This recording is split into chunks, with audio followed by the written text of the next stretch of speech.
नमस्कार दोस्तों, आप सभी का स्वागत है हमारे YouTube चैनल पर। आज आप सबको कहानी सुनाऊंगा राजधर्म की। राजधर्म में ऐसी एक जातक कथा दी जा रही है। इस कथा में बताया गया है कि किसी राज्य का राजा जैसा आचरण करता है, उसका प्रभाव उस राज्य की प्रजा के साथ संपूर्ण पर्यावरण पर भी पड़ता है। तो कहानी को शुरू करता हूँ। ब्रह्मदत्त विवेकशील राजा था।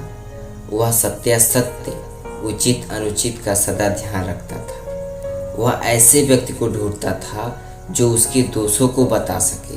प्रशंसा करने वाले तो सभी थे, दोष बताने वाला कोई नहीं मिलता था। अंतःपुर, राज दरबार, नगर के बाहर सभी जगह लोग राजा के गुणों का बखान करते थे, पर उसके अवगुण बताने वाला कोई नहीं था। राजा ने सोचा कि जनपद में कोई ऐसा व्यक्ति मिल जाए जो उसके दोष बता सके।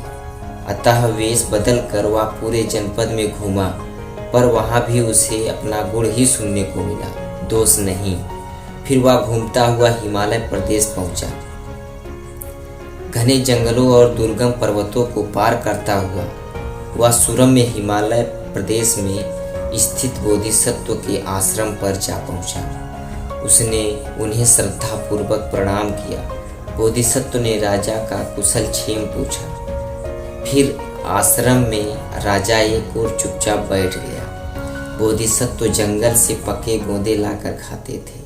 वे गोंदे शक्तिवर्धक और शक्कर के समान मीठे थे।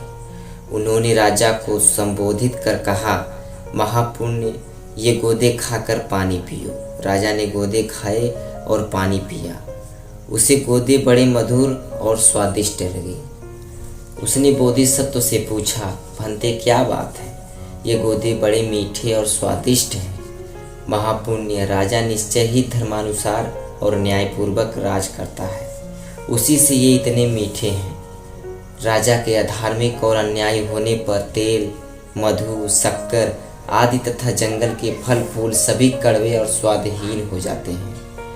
केवल यही नहीं, सारा राष्ट्र ओजरहित हो जाता है, दूषित हो जाता है। राजा के धार्मिक और न्यायप्रिय होने पर सभी वस्तुएं मधुर और शक्तिवर्धक हो जाती हैं और सारा राष्ट्र शक्तिशाली तथा ओजस्वी बना रहता है। भंते ऐसा होता होगा। यह कहकर राजा अपना परिचय दिए बिना ही बोधिसत्व को प्रणाम कर अपनी राजधानी लौट आया। उसने सोचा, तपस्वी बोधिसत्व के कथन की परीक्षा करूंगा, अधर्म और अन्याय से राज करूंगा, देखूंगा कि बोधिसत्व की बात में कितनी सच्चाई है। राजा ने ऐसा ही किया। कुछ समय बीत जाने पर वह फिर बोधिसत्व के आश्रम में पहुंचा और उन्हें प्रणाम कर एक ओर बैठ गया।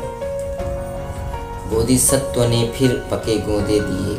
राजा को वे गोंदे बड़े कड़वे लगे। राजा ने गोंदे थूक दिए और कहा, भंते ये बड़े कड़वे हैं। महापुण्य, राजा अवश्य अधार्मिक और अन्यायी होगा।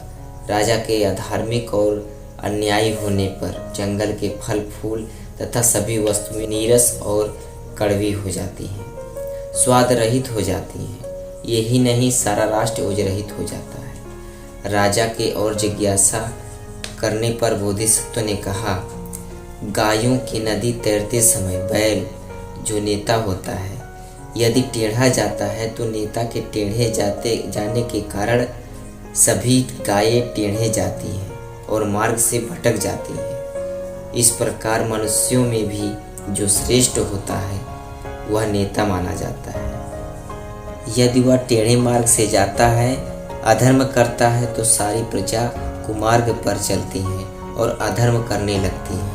राजा ही नेता होता है। राजा के धर्म विमुख होने पर सारा राज्य दुख को प्राप्त होता है। गायों की नदी पार करते समय यदि बैल सीधा जाता है तो नेता के सीधा जाने के कारण सभी गायें सीधी जाती हैं और नदी पार कर जाती हैं। इसी प्रकार मनुष्यों में जो श्रेष्ठ माना जाता है वही नेता माना जाता है। यदि वह धर्म का अनुसरण करता है तो शेष प्रजा भी धर्म का मार्ग अपनाती है। राजा के धार्मिक होने पर सारा राष्ट्र सुख को प्राप्त करता है। बोधिसत्व से यह शिक्षा प्राप्त कर राजा ने अपना राजा होना प्रकट किया और विनय पूर्वक बोला, भंते मैंने ही पहले गोदों को मीठा कर फिर कड़वा किया, अब फिर उन्हें मीठा करूँगा और कभी उन्हें कड़वा नहीं होने दूंगा।